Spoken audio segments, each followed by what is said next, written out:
নমস্কার দর্শক বন্ধুগণ, সাধক জীবন চ্যানেলে সকলকে স্বাগত জানাই।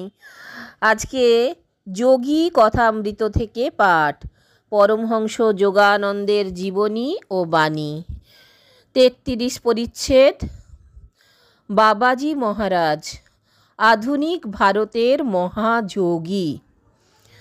বদ্রীনারায়ণের কাছে উত্তর হিমাচল প্রদেশের শৈলশিখর লাহিড়ী মহাশয়ের গুরু বাবাজি মহারাজের দিব্য উপস্থিতিতে এখনও এক পুণ্যস্থান। নিঃসঙ্গ মহাগুরু তার নশ্বর দেহ শতাব্দীর পর শতাব্দী, হয়তোবা যুগ যুগান্ত ধরে রক্ষা করে আসছেন। মরণজয়ী বাবাজি একজন অবতার। এই সংস্কৃত শব্দটির অর্থ হল অবতরণ। অব অর্থাৎ নিচে এবং ত্রি এই ধাতুদ্বয় থেকে শব্দটির উৎপত্তি। হিন্দু শাস্ত্রে অবতার কথার মানে হল দেবগণের শরীর রূপে মর্তে আগমন। তেশ্বরজি একদিন আমায় আলোচনা প্রসঙ্গে বললেন, বাবাজির আধ্যাত্মিক অবস্থা মানব কল্পনারও অতীত। মানুষের ক্ষুদ্র দৃষ্টি তার অতীন্দ্রিয় আধ্যাত্মিক জ্যোতি ভেদ করতে অক্ষম। এই অবতারের যোগৈশ্বর্য কল্পনাই করা যায় না। এ এক্কেবারে ধারণার অতীত। উপনিষদে আধ্যাত্মিক উন্নতির প্রতিটি অবস্থার সূক্ষ্মাতি সূক্ষ্ম শ্রেণীবিভাগ করা হয়েছে। সিদ্ধ মহাপুরুষগণ জীবনমুক্ত অবস্থায়, জীবিত অবস্থায় মুক্তিলাভ, উন্নীত হবার পর পরামুক্ত অবস্থা, পূর্ণ মুক্তিলাভ ঘটে। মরণের অতীত হওয়া লাভ হয়। এই পরামুক্তি যার ঘটেছে, তিনি মায়ার নাগপাশ ছেদন আর জন্মমৃত্যুর হাত সম্পূর্ণভাবে এড়িয়ে গেছেন। কাজেই পরামুক্ত যিনি, তিনি কদাচিৎ নশ্বর দেহে প্রত্যাবর্তন করেন, আর যদি বা করেন তা অবতার হবার জন্য। সংসারের ওপর দেবতার আশীর্বাদ বর্ষণ করতে তিনি ঈশ্বর প্রেরিত মহাপুরুষ হয়েই এ জগতে আগমন করেন।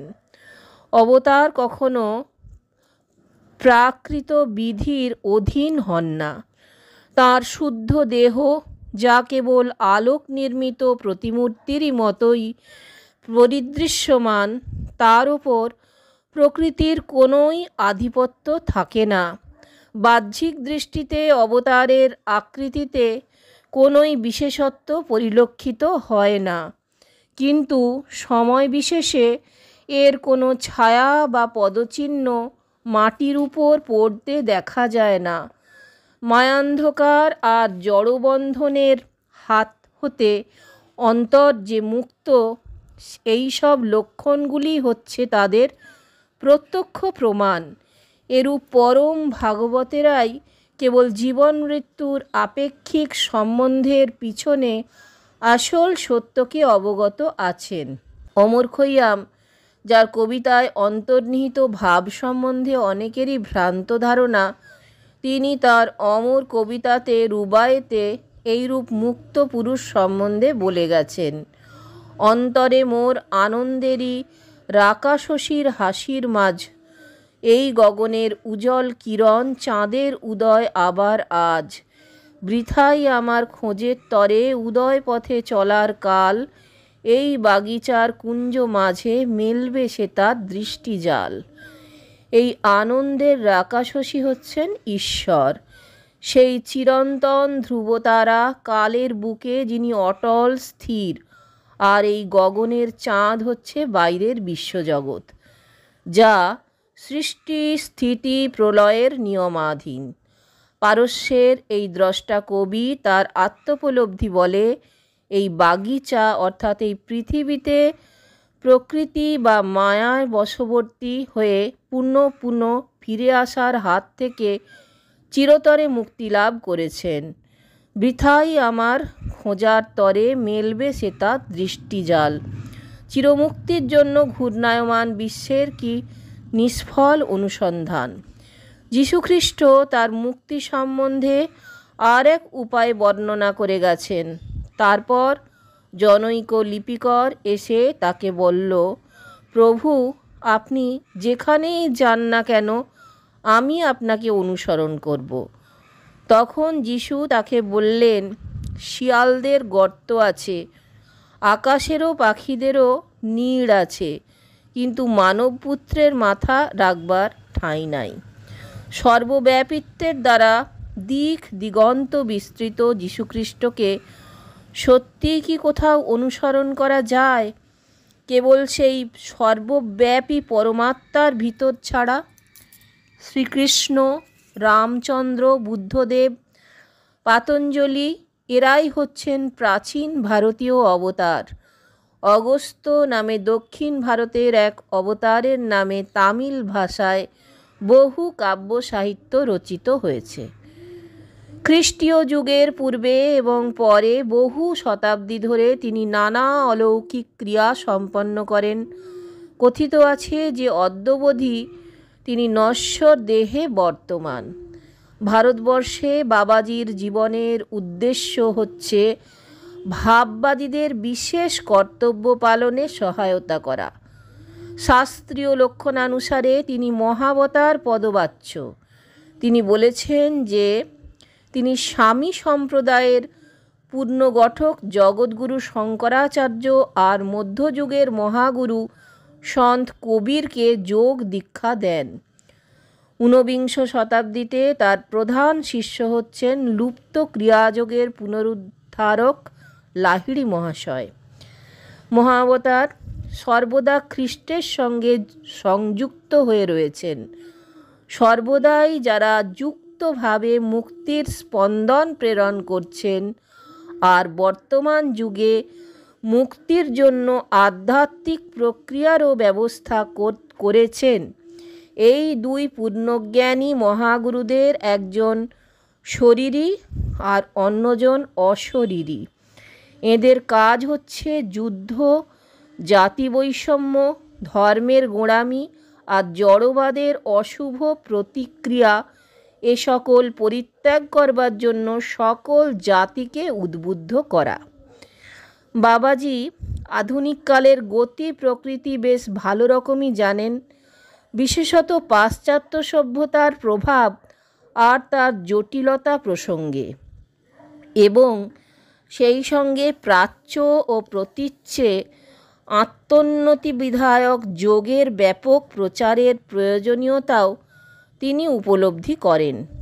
বাবাজির সম্বন্ধে যে কোনো ঐতিহাসিক উল্লেখ পাওয়া যায় না। এতে আশ্চর্য হবার কিছুই নেই। এর কারণ মহাগুরু কখনো প্রকাশ্যে আবির্ভূত হননি। তার যে যুগ যুগান্তব্যাপী কর্মপ্রচেষ্টা, তাতে প্রচার কার্যে চিত্ত বিভ্রমকারী আলোর ধাঁধা লাগাবার কোনো স্থানই নেই। একমাত্র নীরব মহাশক্তিমান বিশ্বস্রষ্টারই মতো বাবাজি দিন আত্মগোপনের মাধ্যমে নিঃশব্দে কাজ করে যাচ্ছেন। শ্রীকৃষ্ণ বা যীশুখ্রিস্টের মতো বিরাট ভাববাদীরা এই পৃথিবীতে আবির্ভূত হন বিশেষ লীলা প্রদর্শনের জন্য, এবং তা শেষ হলেই তারা অন্তর্ধান করেন। কিন্তু বাবাজি মহারাজের মতো অন্যান্য অবতারেরা ইতিহাসে কোনো একটি বিশেষ আর প্রধান ঘটনা সৃষ্টি করা অপেক্ষা শতাব্দীর পর শতাব্দী ধরে বিবর্তনের মধ্য দিয়ে মানবজাতির ক্রমোন্নতি সাধিত করবার ব্যাপারেই নিযুক্ত থাকেন। এইরূপ মহাগুরুগণ জনতার স্থূল দৃষ্টি থেকে সর্বদাই আত্মগোপন করে থাকেন, আর ইচ্ছামাত্র অদৃশ্য হওয়ার ক্ষমতাও তাদের থাকে। এই সব কারণে, আর যেহেতু তারা নিজেদের শিষ্যবর্গকে তাদের সম্বন্ধে নীরবতা অবলম্বন করবার উপদেশ দেন, সেই জন্য বহু বিরাট বিরাট আধ্যাত্মিক মহাপুরুষেরা জগতের কাছে অপরিচিত হয়েই থাকেন। বাবাজির জন্মস্থান বা তার পরিবারবর্গ বা সে সম্বন্ধে ঐতিহাসিকেরা কৌতূহল নিবারক কোনো ক্ষুদ্র তথ্য এতাবৎ আবিষ্কৃত হয়নি। সাধারণত যদিও তিনি হিন্দিতে কথাবার্তা বলেন, তবুও তিনি যে কোনো ভাষায় অবলীলাক্রমে আলাপ করতে পারেন। তিনি নিজে বাবাজি এই অত্যন্ত সাধাসিধে নামটি গ্রহণ করেছেন। লাহিড়ী মহাশয়ের শিষ্যেরা আরও যেসব সম্মানজনক উপাধি সংযোগে তাকে অভিহিত করেন সেগুলি হল মহামুনি বাবাজি মহারাজ, মহাযোগী, ত্রাম্বক বাবা, শিব বাবা। পরামুক্ত জন্ম মৃত্যু বন্ধনের অতীত এই মহাগুরুর সংসার জীবনের কোনো নাম আমাদের জানা নেই বলে কি কিছু আসে যায়? লাহিড়ী মহাশয় বলতেন, যখনই কেউ ভক্তিভরে বাবাজির নাম উচ্চারণ করে, সঙ্গে সঙ্গে সেই ভক্তের ওপর বাবাজির আধ্যাত্মিক আশীর্বাদ বর্ষিত হয়। অমর মহাগুরুর দেহে বয়সের কোনো চিহ্নই পরিলক্ষিত হয় না। দেখলে তাকে 25 বছরের এক যুবা ছাড়া আর কিছুই বোধ হয় না।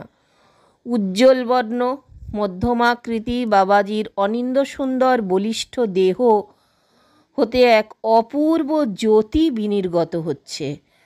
চক্ষু দুটি ঘন কৃষ্ণবর্ণ, শান্ত স্নিগ্ধোজ্জ্বল।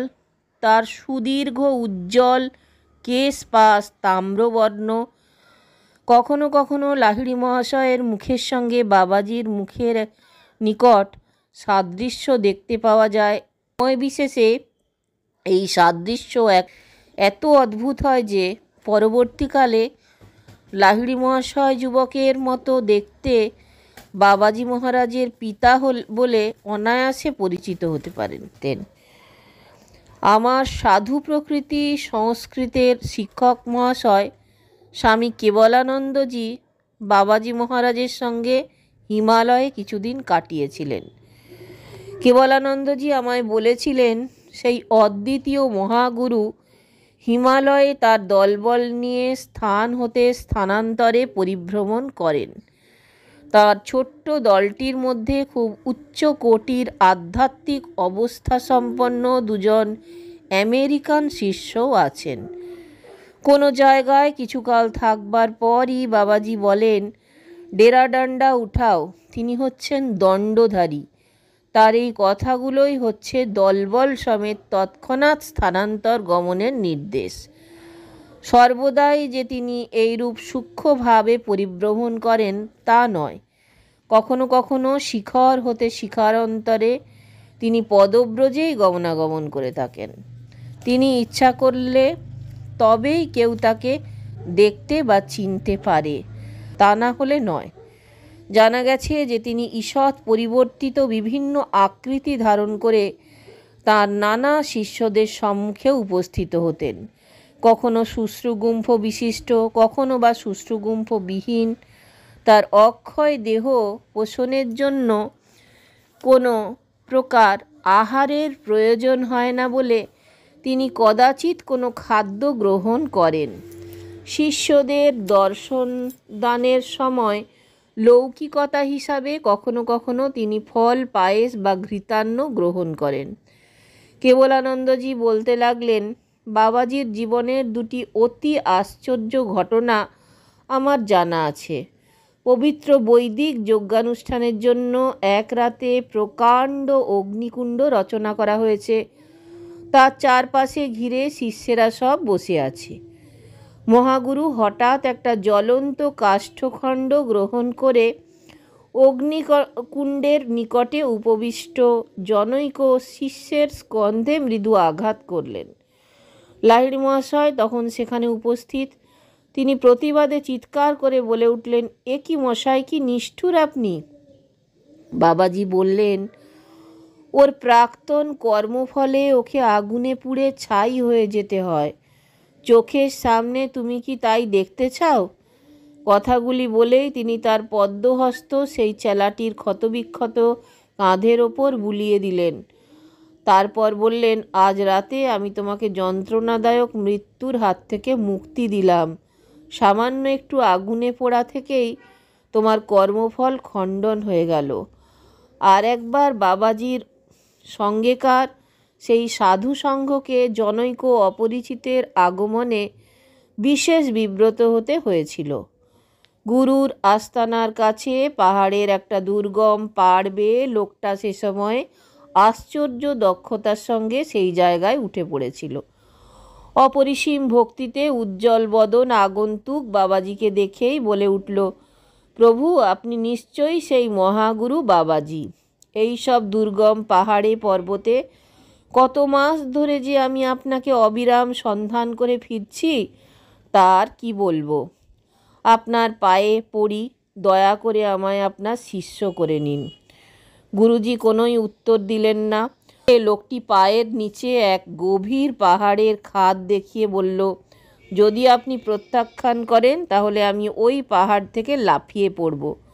ভগবানকে লাভ করতে গেলে আপনার মতো লোকের কাছ থেকেই যদি না উপদেশ পেলাম, তবে আর আমার জীবনের মূল্য রইল কি। বাবাজি ভাবলেশহীন মুখে শুধুমাত্র বললেন, পড়ো তাহলে লাফিয়ে। তোমার এখনকার অবস্থায় আমি তোমায় গ্রহণ করতে পারি না। লোকটি তৎক্ষণাৎ সেই পাহাড় থেকে লাফ দিয়ে পড়ল। সেখানে উপস্থিত সাধুদের তো ভয়ে বিস্ময়ে বাকশক্তি লোপ পেল। বাবাজি তার হতবাক শিষ্যদের সেই অপরিচিতের দেহটি কুড়িয়ে আনতে বললেন। তারা তখন ক্ষতবিক্ষত পিণ্ডাকার দেহটি নিয়ে ওপরে উঠে এলেন। তখন সেই মহাগুরু আবার তার দৈব হস্ত ওই মৃতদেহের ওপর বুলিয়ে দিলেন। আশ্চর্য! লোকটি চোখ দুটি মেলে সেই সর্বশক্তিমান গুরুর পদতলে গভীর ভক্তির সঙ্গে সাষ্টাঙ্গ প্রণাম করল। বাবাজি মহারাজ তখন তার পুনরুজ্জীবিত চেলাটির প্রতি সস্নেহে দৃষ্টিপাত করে বললেন, এখন তুমি শিষ্য হবার জন্য উপযুক্ত হলে। তুমি খুব একটা কঠিন পরীক্ষা অতি সাহসের সঙ্গে উতরে গেছো। মৃত্যু আর তোমায় স্পর্শ করতে পারবে না। এখন তুমি আমাদের এই অমর সাধুসঙ্গের একজন হলে। তারপরেই তার সেই সোজা কথা, ডেরা ডান্ডা উঠাও। আর সমগ্র দলটিও সঙ্গে সঙ্গে সেই পাহাড় থেকে অন্তর্ধান করল। অবতার সর্বব্যাপী পরমাত্মাতেই অবস্থান করেন। তার জন্য কোনো দূরত্বেরই কোনো পরিমাপ নেই। শতাব্দীর পর শতাব্দী ধরে বাবাজির ভৌত দেহ ধারণ করবার একটিমাত্রই কারণ থাকতে পারে, এবং তা হচ্ছে মানব জাতিকে তার ভবিষ্যৎ সম্ভাবনার প্রত্যক্ষ উদাহরণ দেওয়া। মানুষ যদি রক্তমাংসের শরীরে দেবত্বের ক্ষণিক আভাসেরও আশা না পায়, তাহলে কখনো সে মরণ অতিক্রম করতে পারবে না। মায়ার এই গুরুতর ভ্রান্তির বশবর্তী হয়েই চিরকাল কাটিয়ে দিতে হবে। যীশুখ্রিস্টের পূর্ব হতেই তার জীবনধারার বিষয়ে অবগত ছিলেন।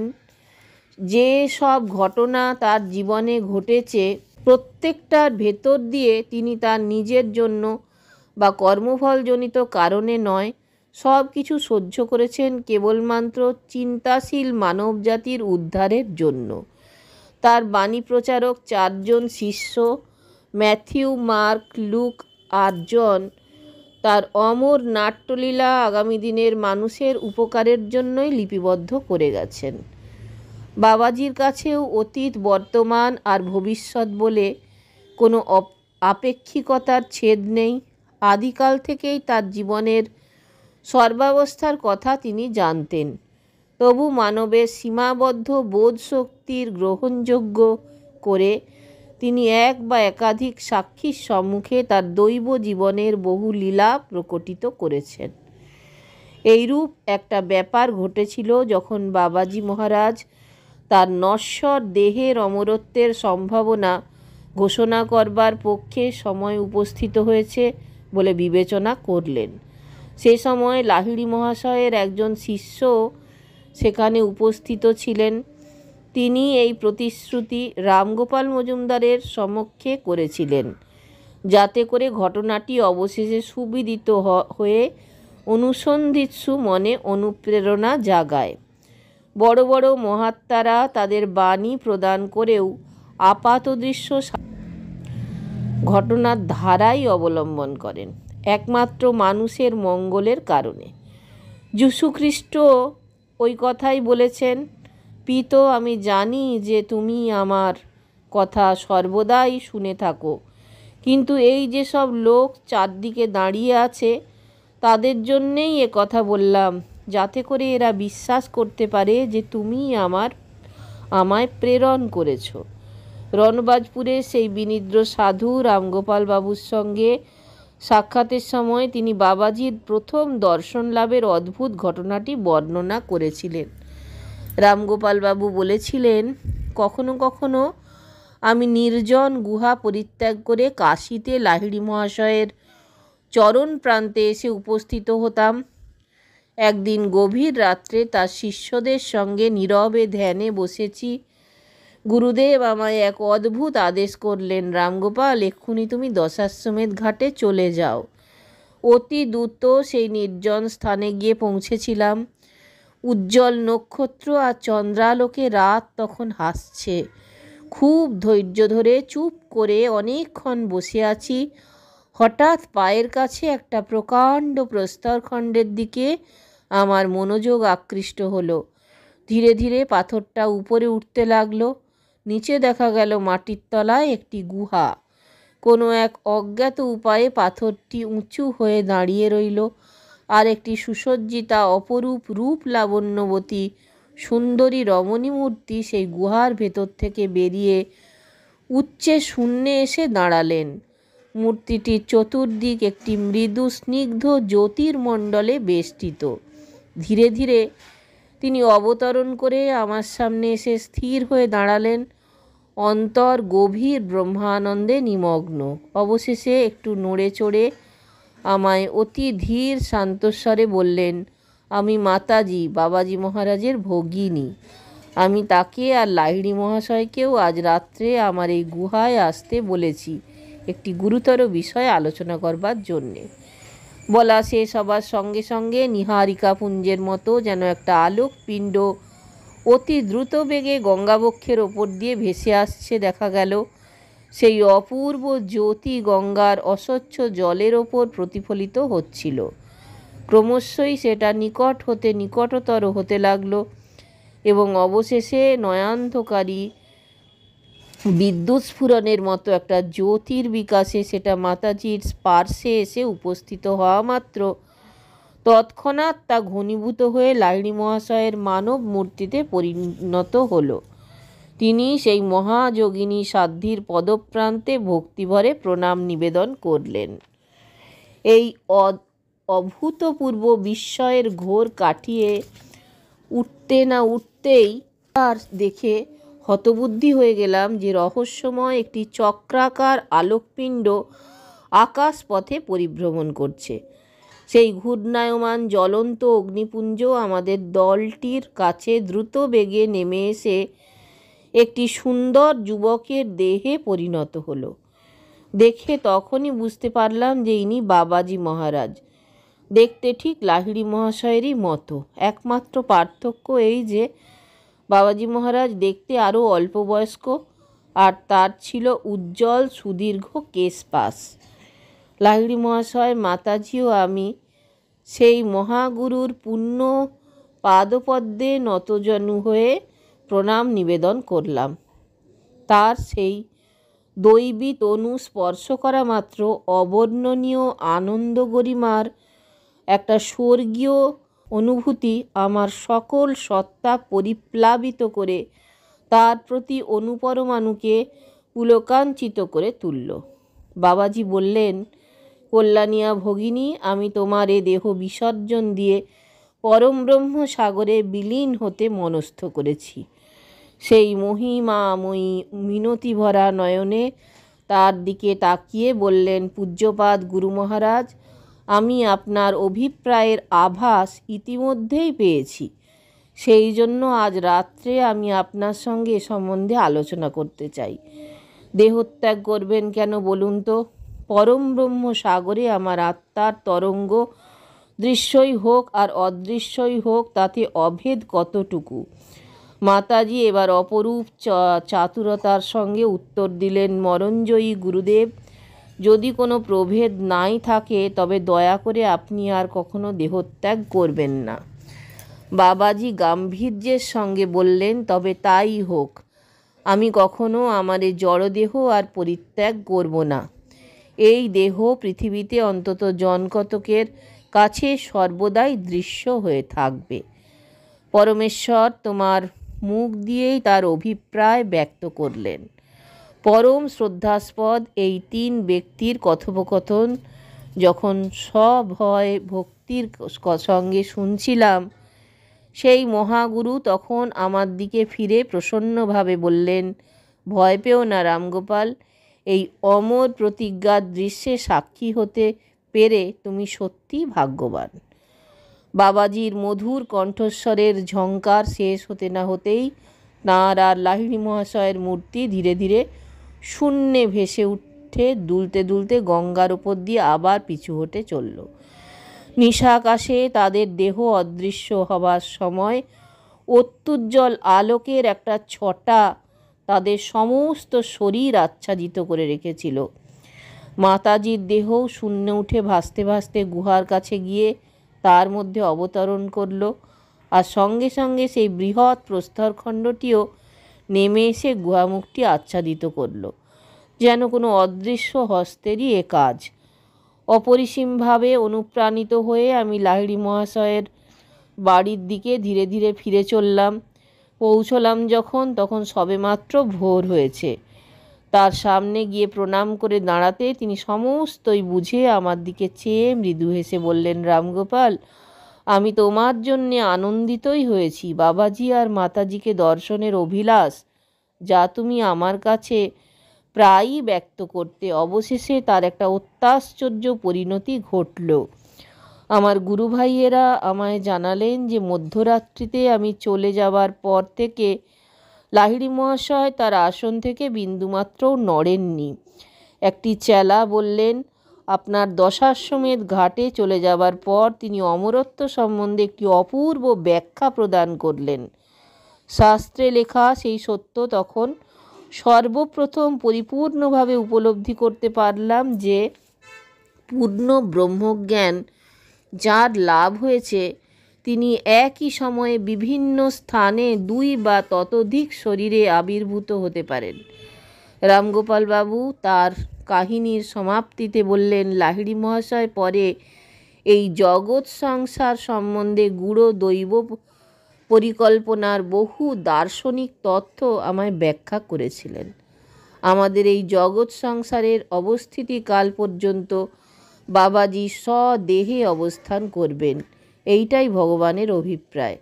যুগ যুগান্তর আসবে, আবার চলেও যাবে, কিন্তু আমাদের মরণজয়ী মহাগুরু শতাব্দীর পর শতাব্দীর নাট্যাভিনয় এই সংসার নাট্যমঞ্চে উপস্থিত থাকবেন। দর্শক বন্ধুগণ, যদি ভালো লাগে তাহলে অবশ্যই চ্যানেলটা একটা লাইক, শেয়ার, সাবস্ক্রাইব করার অনুরোধ রইল। সকলকে অজস্র ধন্যবাদ আমার চ্যানেলে এসে আপনাদের মূল্যবান সময় দেবার জন্য। শীঘ্রই ফিরে আসছি পরবর্তী পর্বে।